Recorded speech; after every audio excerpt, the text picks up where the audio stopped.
छोटे छोटे दरूद पाक ऐसे हैं कि अगर हम उन दरूद पाक को पढ़ना याद करना शुरू करें ना तो हर दरूद का अलग असरात हैं, अलग फल है। जैसे आम का एक अलग जायका है, अलग लज्जत है, शक्ल अलग है। इसी तरीके से सेब की शक्ल अलग है, उसमें विटामिन प्रोटीन अलग अलग हैं। इसी तरीके से अंगूर हैं, केले हैं, जितने फल हैं ना सब के जायके, लज्जतें और उनके फ़ायदे अलग अलग हैं।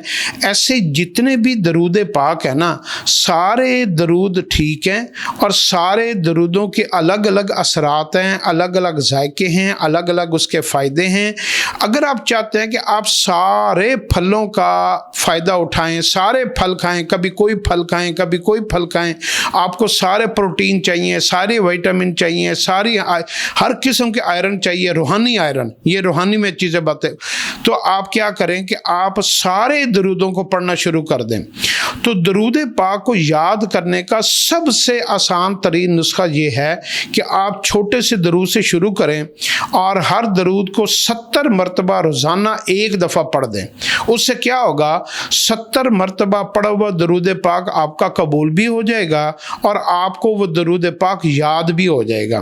तो अगर आप कोई भी दरूद पाक लेना, मिसाल के तौर पर सल्लल्लाहु अलैहि व आलिहि वसल्लम, सल्लल्लाहु अलैहि व आलिहि वसल्लम, सल्लल्लाहु अलैहि व आलिहि वसल्लम, आप इसको छोटा भी पढ़ सकते हैं, सल्लल्लाहु अलैहि वसल्लम, सल्लल्लाहु अलैहि वसल्लम, तो आप ये भी पढ़ सकते हैं। इसको आप 70 मरतबा पढ़ेंगे तो आपको दरूद याद हो जाएगा और इसका फल आपको मिलना शुरू हो जाएगा।